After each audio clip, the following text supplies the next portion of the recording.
Donc, le cours d'aujourd'hui, nous sommes donc le jeudi 18 mars 2021, le 5 Nissan 5781.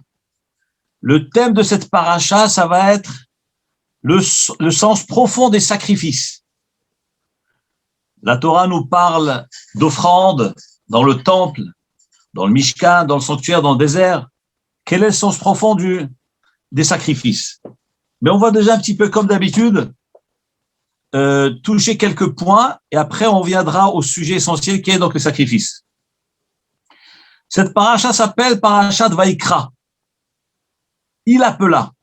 Je vous lis le premier verset. Vaïkra el Moshe. Il appela Moshe. Vaïdaber Adonai elav. Hachem lui parla. Mais Ohel Moed, de la tente d'assignation, les morts, en disant. Et là, Akadosh Baruch Hu donc va lui transmettre à Moshe Rabbeinu toutes les lois relatives au sacrifice. Là se pose un problème. Pourquoi la Torah emploie un terme de Vaïkra? Il l'a appelé. En général, lorsque la Torah parle, elle emploie le terme Vaïdaber Hashem. Hashem parla. Vaïomer Hashem. Hashem dit à Moshe. Et là, la Torah nous dit Vaïkra el Moshe. Il appela Moshe. Pourquoi il y avait besoin de parler d'appeler? Que signifie cette notion d'appeler quelqu'un? Lorsqu'on a quelqu'un à côté de soi, c'est quoi l'intérêt de l'appeler? J'ai un enfant qui est à côté de moi, il s'appelle David, je lui dis David, viens. C'est quoi cette notion-là d'appeler quelqu'un? Eh bien là, déjà, Rashi nous révèle quelque chose de très important. Rashi dit, l'école hadibrot ou amirot, ou tzivouim. Toutes les paroles, chaque fois qu'Hachem s'est adressé à Moshe Rabbeinu, et a employé le terme de Vaïdaber, il parla, ou bien Vaïomer, il a dit, ou bien Vaïetzav, Dieu a ordonna. Eh bien, nous dit Rashi que tous ces ordres qu'Hachem donnait à Moshe Rabbeinu a été précédés par un appel au préalable, par le Vaïkra. C'est-à-dire que c'est la première fois que la Torah emploie le terme Vaïkra, il appela Moshe. Et nous disent les Chachamim, c'est quoi le sens profond de l'appeler, appeler quelqu'un? Vaïkra, Tirachi, Lachon Priba. C'est une expression affective.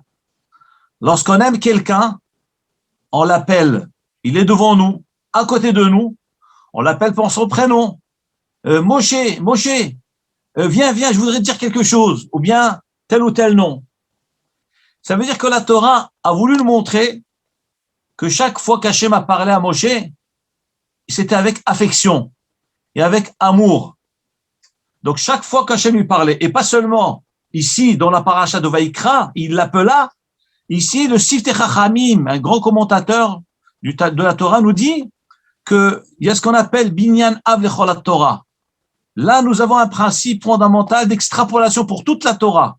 La Torah, elle dit une fois un mot, Vaïkra, et on a le principe d'extrapolation. Je dis que chaque fois que Dieu s'est adressé à Moshe Rabbeinu, eh ben, il a précédé en l'appelant, en disant Vaïkra Hashem el Moshe. Donc, bien que dans toutes les parachiotes de la Torah, il n'y a pas marqué le mot Vaïkra, Dieu appela Moshe, mais la Torah a enseigné ici une fois, et sur les principes que nous avons par tradition, c'est ce qu'on appelle Binyan Av, c'est-à-dire une construction fondamentale, l'Echol Torah Kula, par extrapolation pour toute la Torah. De là, la Torah nous révèle que pas seulement dans cette paracha, Dieu l'appela avant de lui parler, mais dans tous les ordres de la Torah, dans tous les épisodes, toutes les parachiotes de la Torah, Dieu d'abord l'a appelé. Ensuite, il s'adressa à lui. Mais encore une fois, cette notion de Vaïkra, d'appeler quelqu'un, c'est pour exprimer l'amour et l'affection qu'on a envers lui. Lorsque on est à côté de quelqu'un et on ne l'appelle pas par son nom, on se met déjà à lui dire des messages ou à lui donner des ordres. Là, il y a un manque d'affection, un manque de respect de l'autre. Mais lorsqu'on vraiment tient à l'autre, on a de la considération pour celui qui est en face de soi, eh ben, d'abord, on l'appelle. En fait, David, Moshe, viens voir, je voudrais te dire quelque chose. Tu vas bien, tout va bien, etc. On l'appelle par son nom. Donc, il est touché déjà par le fait d'entendre son nom. à travers son nom, il sent la considération et l'estime qu'on a à son égard, et là, à ce moment-là, le message peut être transmis. Mais si on n'appelle pas quelqu'un en pleine rue, on commence à lui dire des choses, en fait, fais ceci et cela, il comprend pas du coup, attends, on dit bonjour d'abord. D'abord, appelle-moi, adresse-toi à moi, demande mes nouvelles. Eh bien, Akadosh Baruch Hu a voulu nous révéler dans cette paracha-là que chaque fois qu'il a parlé à Moshe Rabbeinu, il n'a pas fait que donner des ordres ou des commandements ou des paroles. Il l'a d'abord appelé Moshe, par affection. Comme ça dit Rashi, Lashon Riba. Et vous savez chez qui nous avons trouvé ce langage-là de Vaikra, et qui signifie amour et affection? Eh bien, les premiers, c'est les anges du ciel. Nous dit Rashi, les Malachim, il est marqué dans Yeshaya, chapitre 6, Pasuk Gimel, lorsque les Malachim parlaient les uns aux autres, qu'est-ce qu'ils disaient? Vekarazé, Elze, Ve'amar. D'ailleurs, c'est la Kedusha que nous lisons 2 fois par jour dans la prière, plusieurs fois dans notre fila. Lorsqu'on fait la Kedusha, on dit Kadosh, Kadosh, Kadosh. On dit Nakdishach et on dit Vekarazé, Elze, Ve'amar. Et un ange s'est tourné vers l'autre et il dit Kadosh, Kadosh. Les Chachamim nous disent que les anges, avant de louer Hachem, ils se concertaient ensemble. Et à ce moment-là, il y a un silence absolu. Et tous ensemble, ils disent Kadosh, Kadosh, Kadosh. Sanctifier le nom de Hachem, 3 fois Kadosh.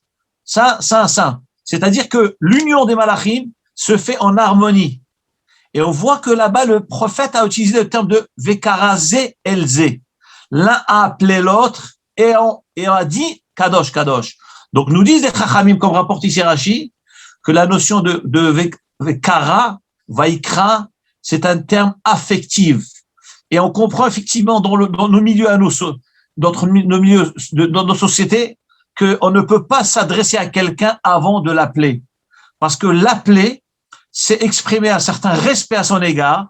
Lorsqu'il se tourne vers nous, il y a un contact du sourire qui passe d'un visage à l'autre. Et à ce moment-là, on peut transmettre le message. Et bien voilà ce que la Torah, le premier enseignement de cette paracha. Vaikra el Moshe. Dieu appela Moshe. Mitor hiba, par affection et amour. Ça, c'est le premier enseignement. Lorsque Hachem appelle Moshe, mais à quel moment Hachem l'a appelé? Ici, dans ce passage de la Torah. Ici, on parle suite à la construction du Mishkan, du sanctuaire, de l'attente d'assignation, signe de pardon pour la faute du veau d'or. Akadosh Baruch Hu a donné la mitzvah de construire un Mishkan pour résider parmi les terrestres. À travers cette mitzvah-là, Hachem a montré à l'humanité entière qu'il a pardonné au peuple juif la faute du veau d'or. Donc, cette notion de construire un sanctuaire, c'est pour résider à notre proximité, pour être encore beaucoup plus proche de nous. Ça, c'est le Mishkan. Et une fois que Moshe Rabbeinu donc a œuvré, ainsi que tout le peuple, à la réalisation de cette œuvre extraordinaire qui est le Mishkan, qui plus tard va devenir un sanctuaire, qui va devenir le Beth Amikdash en pierre, parce que le Mishkan, c'était des tentures, parce qu'ils étaient n'oublions pas qu'on est dans le désert, et qu'ils devaient traverser pendant les 40 ans le désert. Donc, il fallait un sanctuaire mobile, déplaçable, démontable. Et chaque fois qu'il se déplaçait, il fallait le démonter. Lorsque la nuée se posait, ça veut dire que Dieu voulait qu'on s'arrête à cet endroit-là. Et alors, il fallait remonter cette tente, la tente d'assignation, déposer les tentures, ainsi que tous les ustensiles du temple. Parce que Dieu voulait que s'arrêtait à cet endroit-là. Et là, maintenant, dans cette paracha de Vaikra, c'était suite à la réalisation, justement, du Mishkan. Il était réalisé. Et alors, Hachem appelle Moshe. Mais lorsqu'on appelle quelqu'un, pourquoi on l'appelle? C'est qu'apparemment, il est en retrait. Alors, nous dit Midrash, justement, après la réalisation du Mishkan, Moshe Rabbeinu n'a pas osé s'approcher du sanctuaire. Alors que jusque-là, après la sortie d'Égypte, Moshe Rabbeinu avait une tente et Dieu lui parlait dans sa propre tente. Il venait se révéler à Moïse dans sa tente à lui-même. Mais comme maintenant il y a le Mishkan, alors à ce moment-là, Moshe Rabbeinu a construit le Mishkan, la tente d'assignation, et il est resté à l'écart. Pourquoi est-il resté à l'écart? Le Midrash nous rapporte plusieurs explications. Une des explications, c'est que Moshe Rabbeinu avait très peur. Là, véritablement, c'est la résidence divine. C'est Hachem qui va venir dans son sanctuaire, le Beth HaMikdash, dans le Mishkan, lieu de sa résidence. Avant, c'était la tente de Moshe Rabbeinu. Dans sa tente, Hachem venait. D'accord, c'est ma tente. Mais là, maintenant, nous avons une maison spécialement pour Hachem, qui va oser pénétrer dans ce lieu sacré. Eh bien, Moshe Rabbeinu a eu très peur. Il n'a pas osé s'approcher. Et alors, Hachem, il dit à Moshe Rabbeinu, mais Moshe, comment est-il possible que toi, tu sois à l'écart du Mishkan? Regardez ce qui est marqué dans le verset. Moshe Rabbeinu ne pouvait pas rentrer dans le sanctuaire. Amar, parce qu'il avait peur. Moshe Rabbeinu avait très peur. Ça, et nous savons très bien, vous savez que dans le Beth HaMikdash, il y avait un endroit qui s'appelle le Kodesh HaKodashim, le Saint des Saints. Ce lieu qui est sacré, le plus sacré de toute la terre, de tout l'univers. Personne ne pouvait y pénétrer, sauf un homme qui est l'homme le plus sacré de l'humanité, qui est le Kohen Gadol, qui pénétrait le jour le plus sacré de l'année, qui est le jour de Kippour, pour un laps de temps. Alors, il rentrait, il ressortait. C'est tout terminé. Après, il fallait attendre un an plus tard pour re-rentrer. Et c'est là où il plaidait la cause du peuple juif. Donc, c'est un lieu très sacré. Donc, Moshe Rabbeinu l'a dit, dans le Mishkan, c'est vrai qu'il y a deux phases. Il y a un endroit qui est le Saint des Saints, il y a une autre partie qui s'appelle le Ohel, qui est saint. Là, normalement, on peut rentrer. Mais lui, au départ, la première fois, il n'a pas osé rentrer. Il a dit, j'ai très peur, que je risque de mourir. C'est un lieu sacré, consacré pour Hachem. Hachem lui dit, Amar Kadosh Baruch Hu. Kadosh Baruch Hu a dit, Enodin chez Moshe Oset Mishkan. Il n'est pas logique que Moshe, Rabbeinu Alav Shalom, lui qui a réalisé ce Mishkan, qui a construit ce Mishkan, lui reste dehors, c'est pas possible. Et alors Hachem lui dit, Vaikra Hachem el Moshe. Hachem l'a appelé à ce moment-là. Donc nous dit les Ménages, nous comprenons pourquoi Hachem l'a appelé. C'est parce que Moshe était à l'écart. Pourquoi il était à l'écart? Parce qu'il avait très peur. Et Hachem donc était obligé de l'appeler pour l'inviter. Il dit, Moshe, mais qu'est-ce que tu fais dehors? Mais tu es chez toi. Tu vas rentrer dans le Mishkan avec moi. Je voudrais te parler. Et là, Moshe Rabbeinu prend le courage entre les mains et il rentre parce qu'Hachem lui a dit de rentrer. Nous venons donner une première raison pourquoi Moïse n'a pas voulu rentrer au départ, c'est à cause de la peur. Là, il y a un deuxième enseignement qui est rapporté. Pourquoi Moshe Rabbeinu n'a pas voulu rentrer? Eh bien là, c'est une leçon pour l'humanité entière, pour nous aussi, leçon de tous les jours. Il ne faut pas prendre trop d'assurance. Des fois, on se sent trop à l'aise et on s'avance trop. Et quand on s'avance trop, on le regrette. On le regrette. On s'avance trop. Nous dit le Midrash Tanhuma. Il est rapporté dans Michelet, les paraboles de Shlomo HaMelech. Ki tov amar lecha ale hena me'ashpilcha lifne nadiv. Vaut mieux qu'on t'invite à monter et à rentrer que de te faire refouler et rabaisser aux yeux de gens importants. Rabbi Tanhum explique ce verset. Vraiment, c'est une leçon extraordinaire, ce que le Midrash nous rapporte au nom de Shlomo HaMelech dans Michelet. Rabbi Tanhum explique. Que veut dire ce verset? Il est bon pour l'homme, d'abord qu'on l'invite, qu'on lui donne les honneurs, avant qu'il aille lui-même chercher ses propres honneurs au sein d'une collectivité. Il dit Rabbi Tanhum, Rechak memkocha shtayim veshalosh moshavot.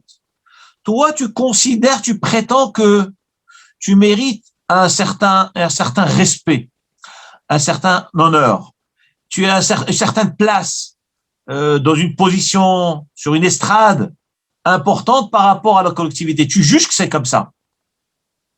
Mais dit Rabbi Tanhum, non. Vaut mieux reculer 2, 3 places en arrière, plus bas que ce que tu te prétends, et que les gens te disent, Bechavod, monsieur le rabbin, Kvod Harav, non, c'est pas votre place, montez sur l'estrade, là c'est votre place.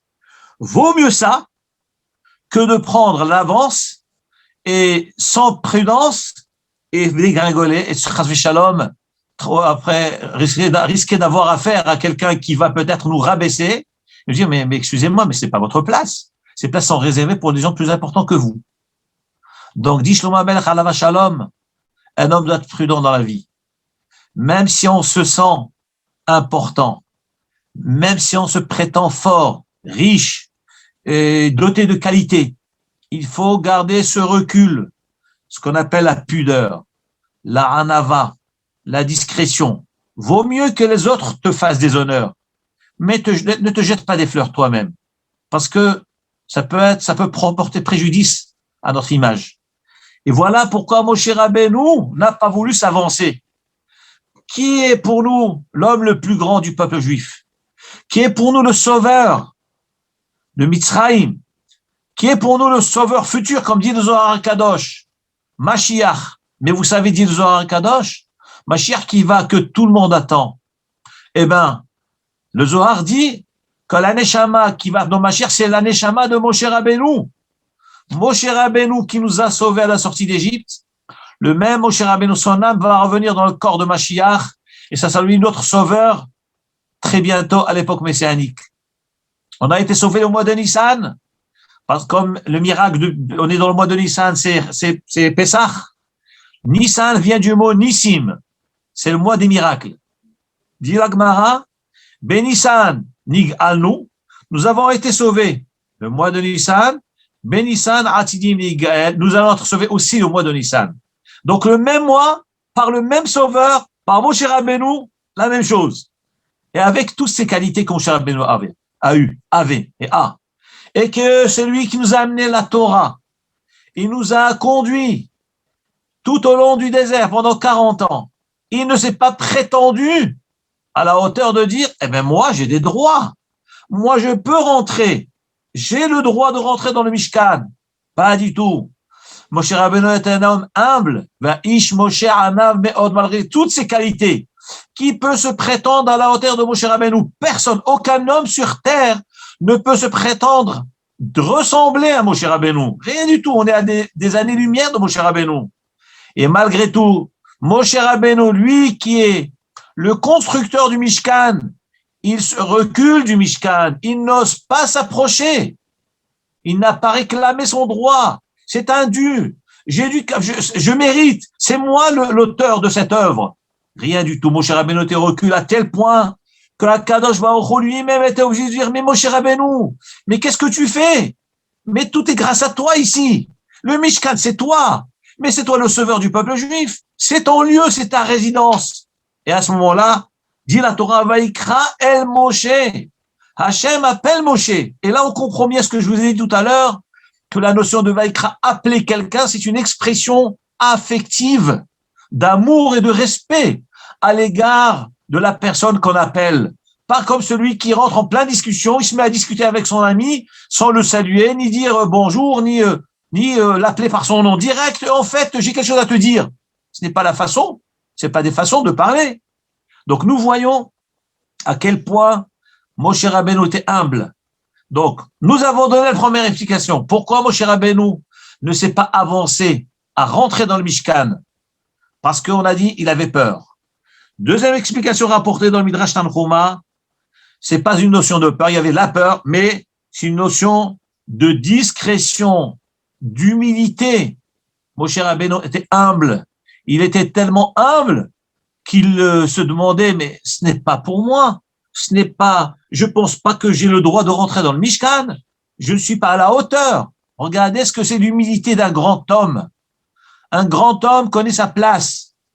Vous savez, plus un homme est grand, plus à ses yeux il est tout petit. C'est-à-dire que, on va prendre dans le sens inverse. Plus un homme se sent petit, plus il est grand devant Hachem. Comment on sent qu'un homme est petit? C'est parce qu'on l'entend pas. On ne sent pas. Aucune friction, aucune opposition, rien. Et rien, ça c'est le siman de l'humilité. La Gemara, j'ai dit il y a quelques semaines dans le cours, le Talmud nous dit Istera belagina kish kish karia. Je traduis les mots araméens du Talmud. Istera, c'est une petite pièce de monnaie qui existait à l'époque du Talmud. C'est comme, on dirait aujourd'hui, 1 centime. 1 centime. C'est toute la plus petite pièce, c'est 1 centime.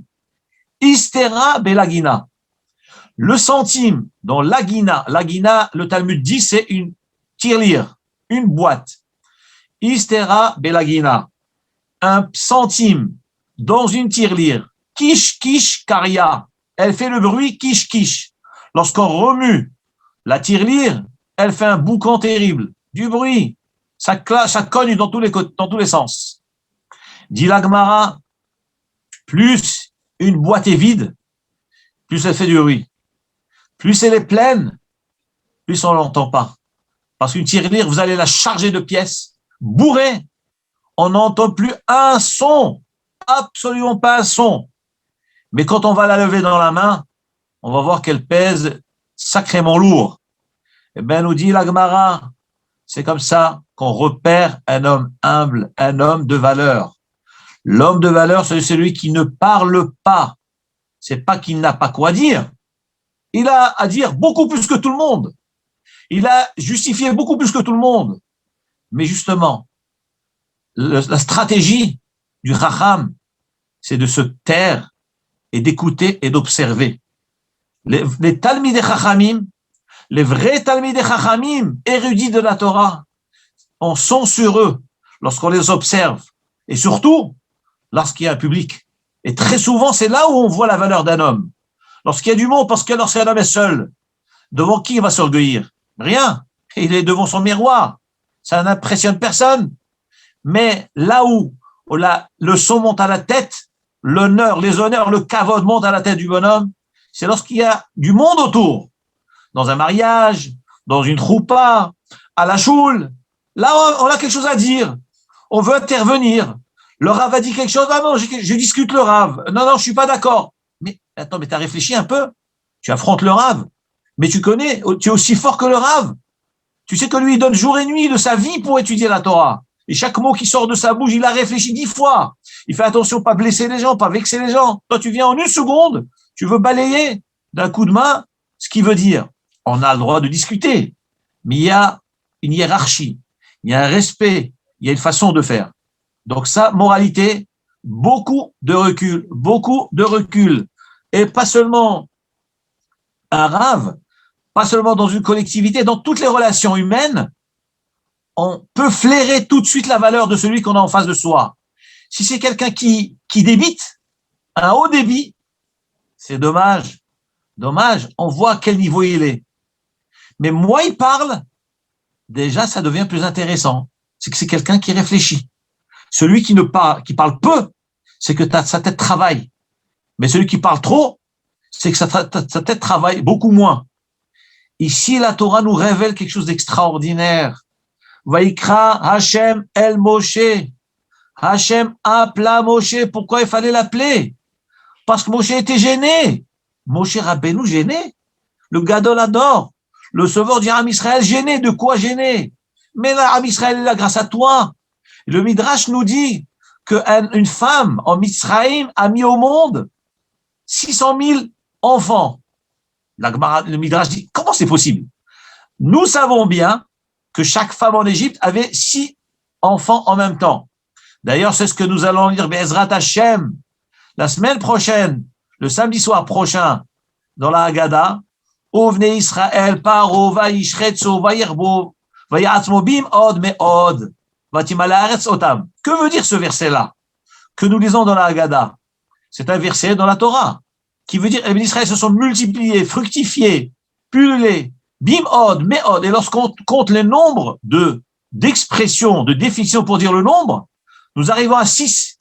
De là dit le Midrash, de là nous apprenons que pourquoi la Torah avait-elle besoin de répéter 6 fois, multiplier, fructifier 6 fois, c'est pour nous dire que chaque femme avait des sextuplés, 6 bébés en même temps. Vous imaginez en Mitzrayim, chaque femme avait 6 bébés en même temps. Et malgré tout, nous dit le Midrash, une femme qui était unique en son genre, elle a eu 600 000 enfants. Comment c'est possible? Ça n'arrivait pas à l'esprit. Dit l'Agmara, vous savez comment s'appelle cette femme? Elle s'appelle Yocheved. Ah bon? Yocheved, comment elle a eu 600 000 enfants? Elle a eu un enfant qui s'appelle Moshe, qui équivalait les 600 000 juifs qu'il y avait en Mitzrayim. Donc Moshe Rabbeinu avait le poids de 600 000 âmes. Et c'est pour ça qu'il a pu les diriger pendant 40 ans.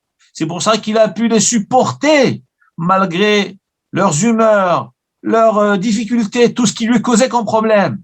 Et il a été leur amener la Torah. Ça, c'est Moshe Rabbeinu.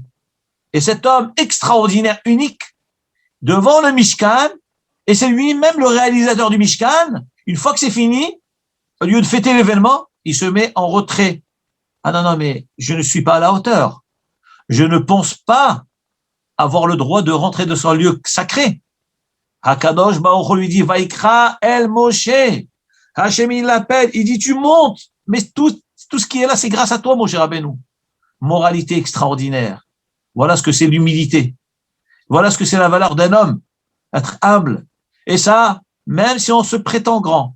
Parce que là, on a affaire à des grandes personnalités. Moshe Rabbeinu, c'est pas qu'il se prétend. Il est vraiment grand. Il se retire. Mais nous, comment peut-on dire que nous sommes grands? Nous connaissons nos défauts.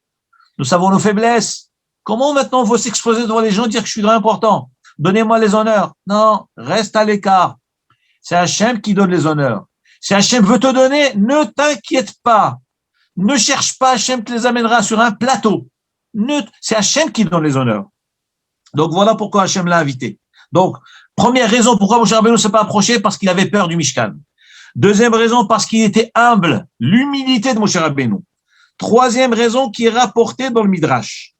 Shlomo HaMelech dit dans Michelet, toujours Michelet, les proverbes. Ga'avat Adam tashpilenu. Regardez ce que c'est le défaut de l'orgueil. Ga'avat Adam. L'orgueil de l'homme, tashpilenu, elle le fait chuter. Ushfal ruach itmor kavod. Et celui qui a l'esprit humble, lui, il sera soutenu par les respects et les honneurs.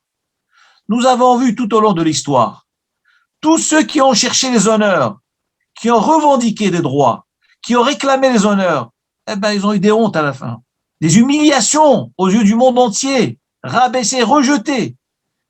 Par contre, ceux qui sont restés discrets, cachés, Hakadosh Baruch Hu leur a donné le kavod.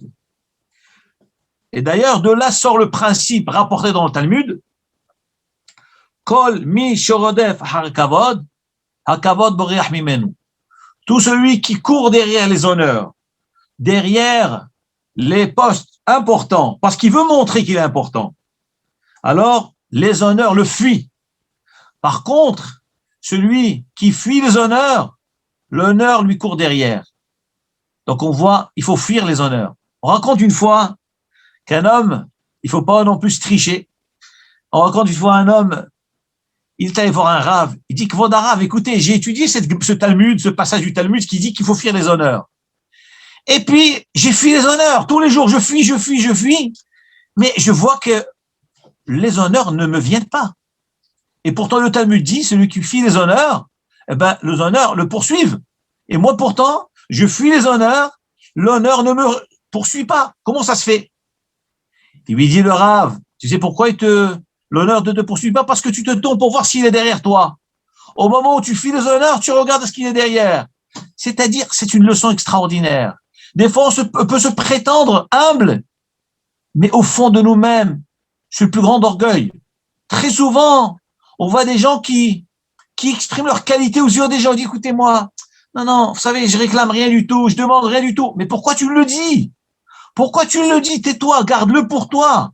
Le fait d'exprimer sa modestie devant les gens, il n'y a pas plus grand orgueil que cela. Celui qui parle sans arrêt ses qualités, je suis comme ci et comme ça et comme ça, il faut savoir, c'est le plus grand orgueil. L'humilité, c'est de se taire. Protège-toi, protège tes enfants, protège ta famille, ne crie pas sur les toits. Tu as des qualités, Baruch Hashem pour toi. Comme le cours de la semaine dernière du Ayin Hara. Baruch Hashem, chacun connaît ses qualités, ça il faut reconnaître, sinon on ne peut pas vivre. Chacun connaît ses valeurs, chacun connaît ce dont il est capable. Donc évidemment, il ne faut pas non plus se rabaisser sous la table. Donc aux yeux de soi-même, je sais ce dont je suis capable, mais pas pour les autres. Pour moi, pour Avodat Hashem. Je sais que j'ai de la force, je suis très matinal, et ben pour Hashem, je vais me lever le premier à la tfila. Je vais faire telle mitzvah, je vais courir pour telle mitzvah. Je suis très généreux, je sais que je suis généreux, je ne dis pas aux gens, eh ben je vais faire de la tzedaka, sans crier sur les toits. Tu vas faire du chesed, tu dis à personne que tu fais du chesed, tu donnes à l'un, à l'autre, et sache, tu ne seras pas perdant. Hachem, il sait très bien ce que tu fais. Hachem, il connaît ta vraie valeur. Hachem veut t'honorer et t'honorera. Ne t'inquiète pas. Ne réclame pas des honneurs des autres parce qu'ils vont te donner du kavod. Après, ils vont te faire dégringoler. Tu vas tout perdre avec les gens. Ne compte pas sur les gens. Al tiftechu bin divim. Ne compte pas sur les gens. Compte sur Hachem. C'est tout. Ça, c'est le troisième principe. Donc, je récapitule. Première raison pourquoi Moshe Rabbeinu n'a pas voulu rentrer d'office dans le temple, parce qu'il avait peur. C'est un endroit sacré. Deuxième raison, parce qu'il était humble. Troisième raison, parce que Moshe Rabbeinu fuyait les honneurs. Et Hachem lui dit, quoi? Tu fuis les honneurs? Mais au contraire, tu mérites les honneurs. Tu mérites les honneurs. Et donc Hachem lui a accordé. Maintenant, je vais vous dire quelque chose de très, très particulier, mais c'est une démarche personnelle, une réflexion personnelle, mais ça m'a vraiment bouleversé, ce que je vais vous dire maintenant. Et encore une fois, la qualité de l'humilité, jusqu'où ça peut amener l'homme. Lorsqu'on lit la paracha, le premier mot de la paracha, Vaikra el Moshe, Hachem appela Moshe. Tout ce que j'ai dit jusqu'à là, le terme Vaikra, appeler quelqu'un, c'est l'expression de l'amour et de l'affection à l'égard de celui que nous appelons. Vous constaterez dans le Sefer Torah, le mot Vaikra, il y a une petite lettre, toute petite lettre, chose inhabituelle. D'ailleurs, vous prenez même un chumash imprimé sur le chumash sur papier, vous verrez que l'imprimeur a écrit Vaikra, lettre normale, taille normale. Il y a une lettre dans le mot Vaikra qui est toute minuscule, toute petite. Ce n'est pas par hasard, ce n'est pas une erreur d'imprimerie, parce que la tradition est ainsi, c'est que le sofer, le scribe, lorsqu'il écrit le Sefer Torah, il doit écrire un petit aleph à peine lisible, tout petit. Donc vous avez des lettres géantes avec un petit aleph. Et là, nous allons revenir à notre maître, le Baal HaTurim, le Rav dont je vous ai parlé la semaine dernière, qui a écrit tout son commentaire en une nuit, le Baal HaTurim. Regardez ce que dit le Baal HaTurim sur le petit aleph. Quelque chose d'extraordinaire. Il dit, mais pourquoi cette aleph est petite? Alors, si c'est petit, c'est sûr, c'est qu'en fait, Kadosh Baruch Hu a voulu qu'on écrive ainsi. Donc, Moshe Rabbeinu a écrit la Torah ainsi. Dit le Baal HaTurim, dans ce petit aleph est caché tout un dialogue, toute une discussion entre le maître du monde et le dirigeant du peuple juif. Regardez ce que renferme ce petit aleph. Alors, je vais vous révéler ce qui est marqué. Hakadosh Baruch Hu, il appelle Moshe. Vaikra el Moshe. Dieu appela Moshe. Donc, quand Hakadosh Baruch Hu l'a appelé, Moshe Rabbeinu, évidemment, il a répondu. Mais quand Moshe Rabbeinu devait mettre par écrit la Torah, donc il devait écrire Hachem appela Moshe. Hachem, il n'écrit pas Hachem m'a appelé. Hachem appela Moshe parce qu'il raconte l'histoire. Hachem appela Moshe. Au moment où Moshe Rabbeinu se mettait à écrire les lettres Vaikra, il a écrit Vav, Yud, Kuf, Resh. Il a dit Hachem, non, Hachem, je voudrais pas écrire Vaikra. Je vais écrire que Vaikar. Vaikar, ça veut dire appeler quelqu'un. Vaikar veut dire appeler. Comme on voit, Vaikar Hachem et Bilam. Hachem a appelé Bilam. Quelle est la différence entre Vaikra et Vaikar? Vaikra, comme je viens d'expliquer maintenant, c'est l'expression de l'affection. Moshe Rabbeinu s'est dit, quoi?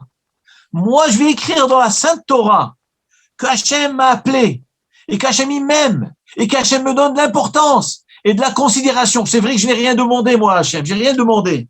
Mais Hachem me donne tellement d'honneur. Mais j'ai honte de tout ça. Vous imaginez, regardez la grandeur de Moshe Rabbeinu.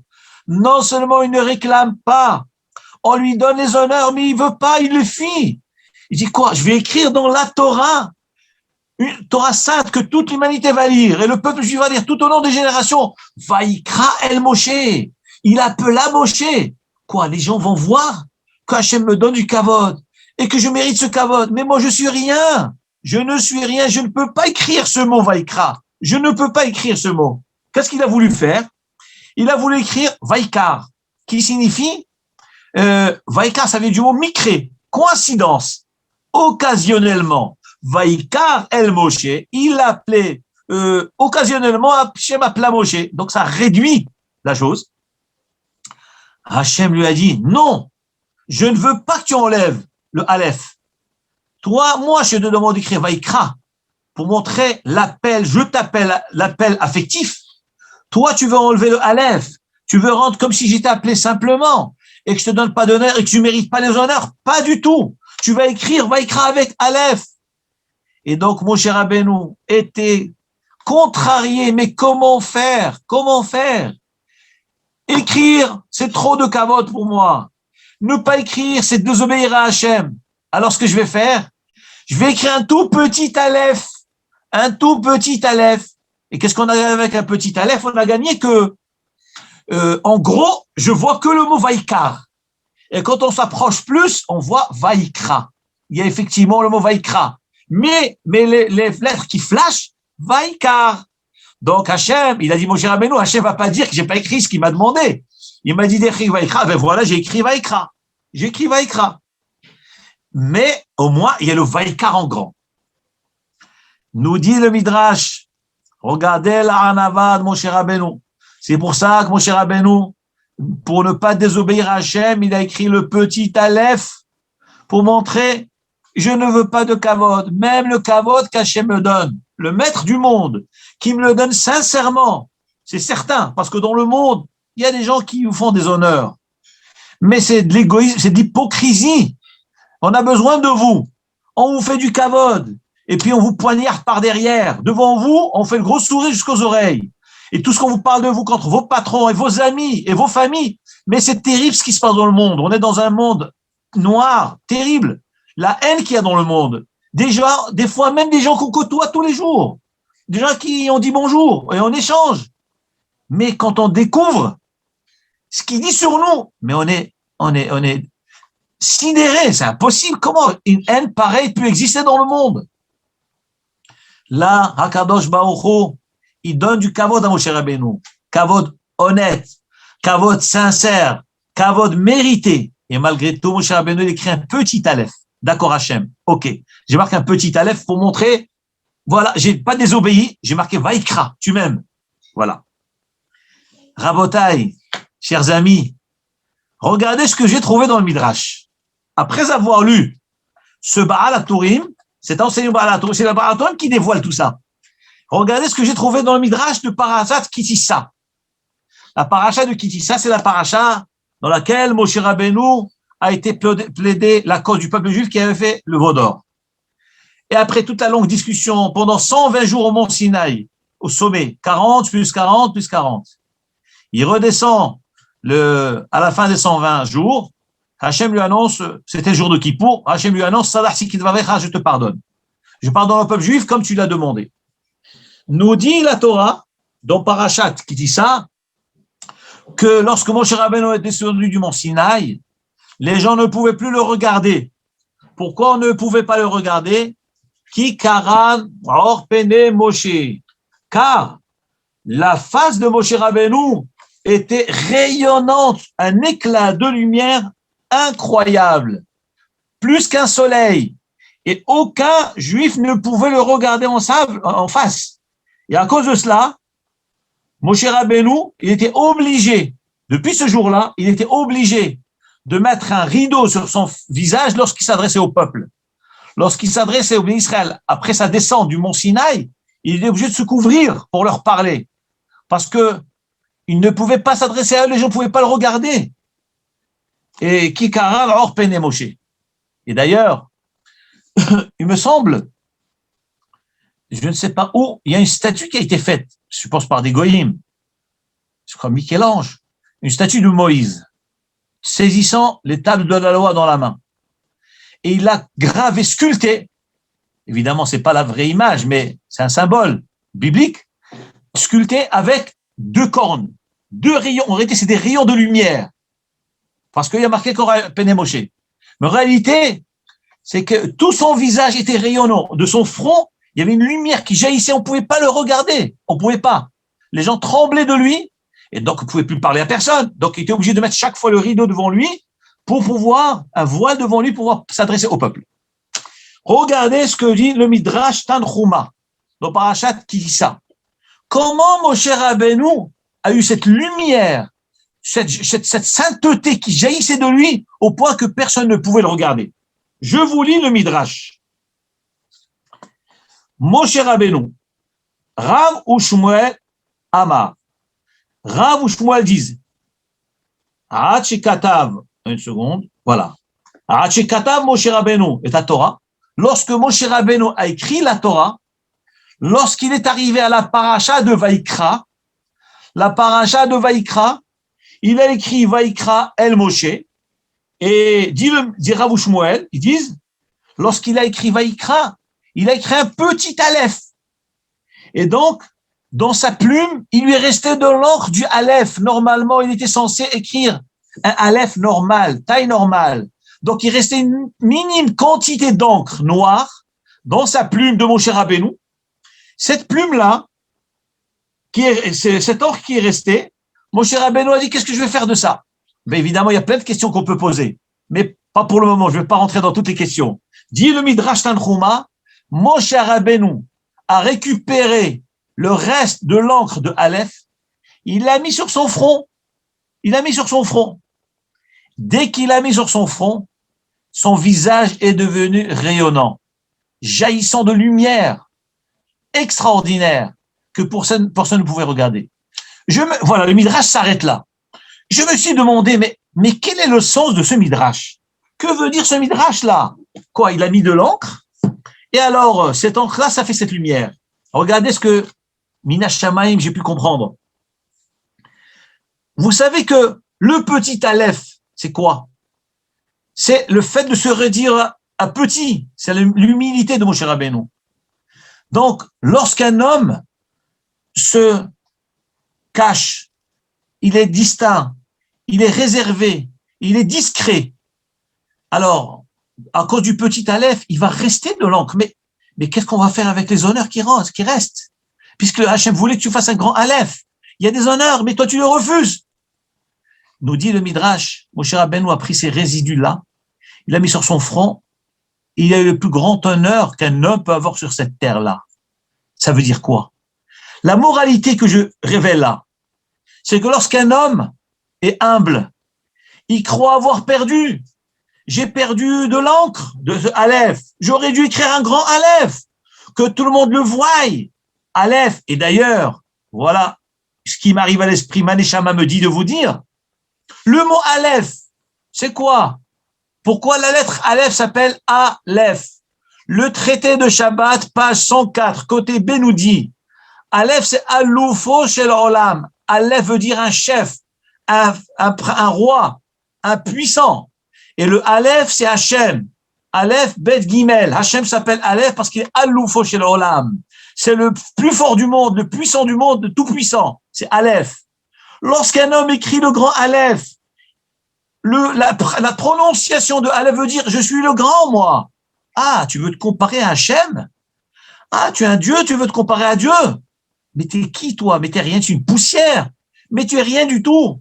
C'est ça le Aleph. Hakadosh Baruch Hu, il donne ses honneurs au Talmid Chachamim, il dit Talmid Chacham, c'est comme moi. Comme le Aleph. Écris bien ce Aleph-là.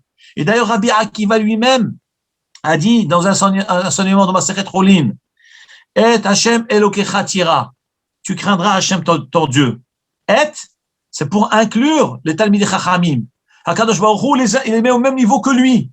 Ça veut dire que Hashem, il est Aleph, Aloufo, le chef du monde, mais le Talmid Chacham aussi s'appelle Aleph. Et Hashem, il dit à Moshe Rabbeinu, écris Vaïkra avec un grand Aleph. Et Vaïkra. Et Moshe Rabbeinu dit un petit Aleph. Donc, qu'est-ce qui s'est passé? L'humilité du tzaddik, il n'a rien perdu. Le reste de l'encre, c'est-à-dire les honneurs qu'il soi-disant a perdus, il les a pas perdus. Hakadosh Baruch Hu lui a redonné avec ce visage rayonnant extraordinaire qui est Karan Or Pene Moshe. Voilà l'enseignement de cette encre-là que dit le Midrash qu'il a mis sur son front, et c'est comme ça que ça jaillit. C'est-à-dire le résultat, la résultante de l'humilité, c'est qu'au contraire, c'est l'extrême honneur, c'est ça la résultante de l'humilité. Maintenant, nous allons venir au korbanot, au sacrifice. La Torah nous parle de sacrifice. Le premier passage que nous dit, une fois qu'Hachem a appelé Moshe, il lui dit, Daber al ben Israël va martalehem, dis au ben Israël, et tu leur diras, Adam qui akriv mikem korban l'Adonai. Un homme qui sacrifie mikem de vous, korban, un sacrifice pour Hachem. Alors, quelle espèce il pourra amener? La Torah dit, mina behema, mina baka, mina tsor, mina tson. Donc, du gros bétail, petit bétail. Takrivu et korbanchem. Vous allez donc sacrifier vos bêtes, vos sacrifices. La Torah ici nous énumère donc les sacrifices qu'on peut amener. Là, il y a un problème qui se pose. Pourquoi il y a marqué le mot mikem? Adam qui akriv mikem. Un homme qui sacrifie de vous. Mais ce de vous, on sait pas, sa place n'est pas là. La Torah aurait dû dire Adam qui akriv korban. Un homme qui amène un sacrifice. Que veut dire mikem, de vous? Que veut dire de vous? Là, vous allez comprendre vraiment le mystère de ce que c'est les sacrifices. Nous disent les Chachamim, Adam qui akriv, virgule, mikem. Je m'explique. Un homme qui sacrifie, mikem, eh ben, c'est vous le sacrifice. C'est vous le sacrifice. Lorsqu'on lit le verset couramment, on pense que un homme parmi vous qui amène un sacrifice, voici les sacrifices qu'il doit amener. Nous disent les Chachamim, c'est pas comme ça qu'il faut lire. Adam qui akriv, virgule, mikem. Un homme, lorsqu'il amène un sacrifice, vous savez ce que c'est le sacrifice? Le sacrifice, c'est vous, c'est toi. Qu'est-ce que cela signifie? Qu'est-ce que ça, c'est quoi? L'homme, c'est un sacrifice? Et on parle des bêtes ici. Comment cette interprétation, elle peut rentrer? Elle s'emboîte dans ce verset-là. On est en train d'énumérer les bêtes. Le bétail, petit bétail, gros bétail. Qu'est-ce que ça veut dire? L'homme, c'est le sacrifice. Mais la bête, elle sert à quoi? La réponse est, la Torah nous révèle le vrai sacrifice, c'est l'homme.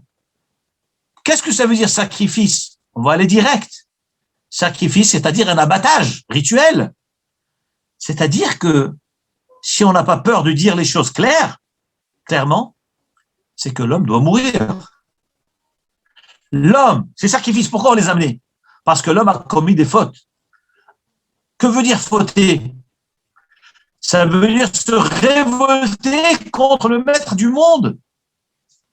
Un homme qui vit dans un pays où il y a un roi, il y a une hiérarchie, il est passible d'une condamnation à mort immédiate, sans tribunal, sans discussion, sans rien du tout. Il n'y a rien du tout.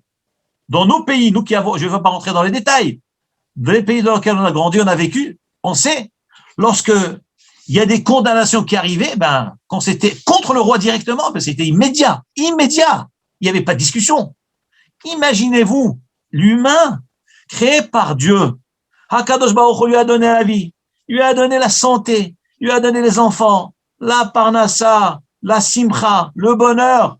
Et cet homme-là, avec les armes que Hachem lui a données pour se défendre, avec la santé qu'Hachem lui a donnée, avec l'argent qu'il lui a donné, avec le chesed qu'il lui déverse tous les jours, il prend cette arme, il la braque vers Dieu lui-même. Comment c'est possible? Moi, je te donne une arme pour te défendre. Je te donne la santé, je te nourris et tu te tournes contre moi. Mais c'est terrible. Il n'y a pas de pardon, il n'y a pas d'excuse, c'est terrible. Donc, qu'est-ce qu'il nous reste? La condamnation. La peine capitale. Mais Akadosh Baruch Hu, qui est notre Père, il est notre roi, mais il est aussi notre papa. Notre cher papa, nous sommes ses enfants. Pensez-vous qu'un père va condamner ses enfants? Un enfant qui se détourne, pensez-vous qu'un père va pas aimer son enfant? Chas v'shalom. Un père, il va tout faire pour aimer ses enfants. Il va se battre pour son enfant. Un enfant qui a fait des bêtises et qui, chas v'shalom, il est confronté à la justice. Le père fera tout, il donnera de sa fortune pour sauver son enfant. Et pourtant, cet enfant méritait la sentence qu'il a eue. Qu'est-ce qu'on voit de là? Hakadosh Baruch Hu aime ses enfants. Hakadosh Baruch Hu aime Am Israël. Il ne nous a pas créés pour nous condamner. Ahavti etrem amar Hashem. Le Navi dit, Ahavti etrem. Mais moi, je vous ai aimé, mes enfants. Je vous aime toujours. Malgré vos fautes, faites chouva. Donc, normalement, logiquement, un homme qui se révolte est passible de la peine capitale, qui est la condamnation à mort.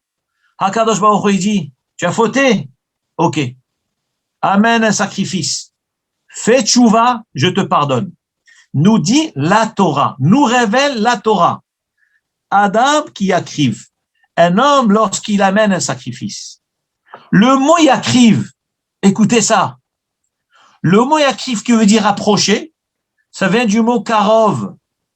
Karov veut dire proximité. Pourquoi le sacrifice s'appelle proximité? Parce que le mot sacrifice en hébreu se dit par korban. Korban se traduit par sacrifice. Mais l'étymologie du mot korban veut dire karov, veut dire proche. C'est-à-dire que l'acte du sacrifice, elle permet à l'homme de se rapprocher de son père, de notre cher père Akadosh Baruch Hu. Donc le mot korban, qui signifie sacrifice, le même mot signifie s'approcher, d'amitié, de fraternité, d'amour. C'est ça le mot korban, c'est karov. Qui karov elecha davar. Karov Hashem lechol korav. Hashem est proche de nous. Donc, c'est-à-dire que le sacrifice, par cet acte-là, l'homme s'approche de Hashem. Il était éloigné par la faute. Il y avait une barrière entre le père et le fils. Par le sacrifice, la barrière tombe. Et là, on est proche de Hashem. On est lié à Hashem. Ça, c'est le misbéach. Ça, c'est le sacrifice. Et regardez ce que dit la Torah. Adam qui yakriv. Lorsque l'homme est makriv, lorsqu'il fait un sacrifice, c'est-à-dire lorsqu'il s'approche de Hashem, il veut faire tchouva. Mikem. C'est vous le sacrifice. Comment ça, c'est nous? C'est-à-dire que l'homme mérite d'être tué. Chas v'shalom, que Dieu en préserve. Mais comment Hakadosh Baruch Hu, il déplace là? Eh ben, min abema o min abakar, min atson. Hashem dit, cette condamnation, je ne la mets pas sur toi. Je la mets sur un animal. Pourquoi l'animal? Parce que l'animal ressemble quelque part à l'homme. Il ressent des choses, il vit, il respire, il ressent la douleur, donc il vit. Et l'être humain, il ressent à travers l'animal, quelque part, des points communs entre l'homme et l'animal. Nous dit le Sefer HaChinuch. Je vais vous lire ce qu'il dit là. Le Sefer HaChinuch dit qu'il y a korban beba'ale chayim, le fait d'amener un sacrifice avec des êtres vivants, ou be'emet dimion chazak etzel adam. C'est une image forte aux yeux de l'homme. Pourquoi une image forte? Parce que là, on a un animal vivant qui ressent la douleur, qui ressent la mort, qui vit. Le'achnia ou l'ashpil hanefesh. C'est pour rabaisser et réduire hanefesh, l'âme désirante, c'est-à-dire le côté animal désirant de l'homme qui a fait fauter l'homme. Parce que pourquoi l'homme faute? C'est pas son âme spirituelle qui fait fauter l'homme. L'homme a une neshama au fond de lui-même. La preuve, lorsqu'un homme a commis une erreur, a commis une faute contre la Torah, il est triste au fond de lui-même. Vous avez déjà vu quelqu'un qui fait des avérotes et qui est heureux? Il fait la avéra. Il kiffe ce moment-là où il a profité, tel ou tel avéra. Mais il est rempli de remords. Mais qu'est-ce que j'ai fait? Mais pourquoi j'ai fait ça? Mais alors pourquoi tu l'as fait? Parce que tu es dépassé. Tu n'arrives pas à te maîtriser. Donc en fin de compte, l'être humain au fond de lui-même, il a cette neshama qui lui dit, mais qu'est-ce que tu as fait? Mais tu as sali ta neshama. Donc en fin de compte, le côté spirituel, il se réveille en lui. Mais quelle est la force qui le pousse à faire cette avéra? C'est ce qu'on appelle le nefesh. Le nefesh, c'est nefesh bahami. C'est cette tendance animale qu'il y a dans l'homme. Dans tout être humain, il y a une tendance animale. D'ailleurs, je crois qu'Émile Zola a écrit un ouvrage qui s'appelle La bête humaine. C'est vrai, c'est ça? La bête humaine. Pourquoi la bête humaine? Parce que l'homme, l'animal, le plus dangereux de terre, c'est l'homme. Pourquoi? Parce que c'est une bête intelligente. Elle connaît tout. Elle a toutes les ruses. Vous comprenez? Ça, c'est l'intelligence. Et c'est une bête humaine. Le bonhomme, c'est un animal féroce, criminel, en costard. une belle cravate, un costume Cartier, ceinture Yves Saint Laurent, des belles godasses, super classe. Et c'est un sauvage pire que tout. Regardez ce que les nazis ont fait. Les intellectuels, les super philosophes, c'était les gens les plus criminels de l'humanité, ces gens-là. Où est la morale? Où est la philosophie? Qu'est-ce qu'on voit? L'humain, c'est un animal sauvage, cruel, criminel. S'il n'est pas dompté, il ne faut pas s'approcher de lui. La seule manière de dompter cet animal sauvage, c'est la Torah. Celui qui n'étudie pas la Torah, il doit savoir que c'est un problème. Lui-même, il peut se rendre compte de lui-même. Cette animosité que l'homme a par moment, lorsqu'il se met en colère, ou dans son foyer, ou dans son entourage, mais lui-même il doit s'étonner de cette animosité. Mais d'où ça vient? Mais pourtant, je suis un homme doux, je suis gentil, je distribue des bisous et des caresses, et tout d'un coup, on le reconnaît plus. C'est un animal sauvage. L'être humain, nous dit la Torah, c'est une bête féroce. Elle a besoin d'être domptée. Et je dis pas ça à vous, je dis ça à moi le premier. Nous devons nous dompter. Il faut pas faire confiance à soi-même. C'est pour ça que nous avons notre Sainte Torah, pour nous diriger. Qu'est-ce que c'est le bien? Qu'est-ce que c'est le mal? Donc, du Sefer HaChinuch, l'être humain ressemble à l'animal, parce que l'animal vit. Et le fait d'amener un sacrifice, vous savez qu'on a une halakha, que celui qui amène le sacrifice, il doit, celui qui a fauté lui-même doit amener son sacrifice. Pourquoi? Parce qu'il doit observer les scènes que subit l'animal. L'abattage, récupération de sang de l'animal, l'aspersion du sang sur le misbéach et brûler les parties de l'animal sur le misbéach. Et quand c'est un holocauste, il brûle entièrement. Et nous disent les Chachamim, pourquoi la Torah exige que cet homme assiste à ce rituel du sacrifice? Parce que justement, l'enseignement du sacrifice, c'est quoi? C'est que ce que l'animal subit, c'est ce que toi, tu devais subir. Toi, tu devais subir. Comment tu te révoltes contre le roi? Celui qui t'a donné la vie, qui t'a donné des enfants, qui t'a donné la santé. Et non seulement tu lui tournes le dos, mais tu te retournes contre lui. Et tu montes les gens contre lui. Et tu parles contre la Torah. Mais impensable une chose pareille. Mais comme Akadosh Baruch Hu a pitié de ses enfants, il nous aime. Il dit, vous savez mes enfants, prenez un sacrifice, prenez un animal. Je sais que vous avez regretté votre faute. Vous revenez, faites chouva, amenez un sacrifice, assistez à la scène, regardez l'abattage, vous devez ressentir que comme si c'était vous qu'on tuait. On le brûlait comme si c'était vous qu'on brûlait. Tout exactement, toutes ces étapes-là. Et à ce moment-là, l'homme, il tire moral de cette leçon-là. Il tire un grand moussard et il voit que le côté animal, l'animal lui-même, ça représente l'animosité qu'il y a dans l'homme qui a poussé l'homme à fauter. Donc nous prenons ce côté animal de l'homme, représenté par la bête, nous allons brûler cet animal, donc dans notre esprit, nous allons brûler l'animal qui est en nous, l'animosité qui est en nous. Voilà ce que c'est le sacrifice. Qui c'est donc le premier sacrifice de l'histoire? Qui c'est donc l'homme qui a fait que le sacrifice holocauste qui s'appelle Ola a un tel pouvoir que tout au long des générations, on amène des sacrifices et on est pardonné.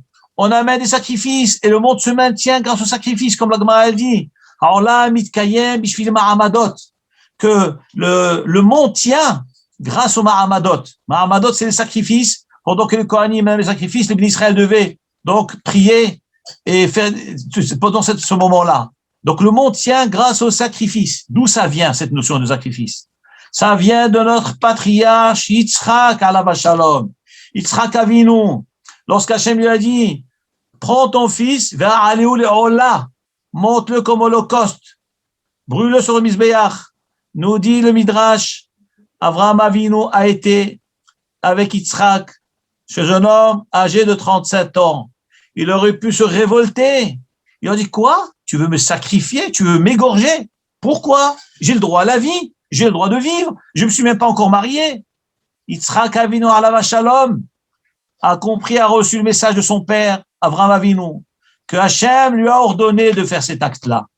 Et nous disons dans la Hakeda de Yom Kippour, La Hakeda d'un coup pour nous, que nous chantons, Et Sha'arei Ratzon et Pateyach. Là-bas, il y a marqué que Yitzhak Avinu a dit à son père, papa, attache-moi fort pour que je ne me débat pas au moment où tu vas me sacrifier.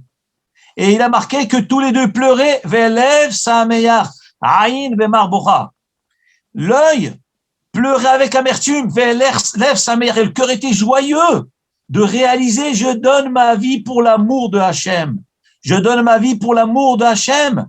Eh ben, à partir de cet instant-là, les malachim dans le ciel ont hurlé, mais Hachem, comment tu laisses faire une chose pareille? Si Yitzhak Avinu il meurt, c'est la fin du monde, on détruit le monde. Et à ce moment-là, Hachem, il décide. Il dit à Abraham, arrête. Non.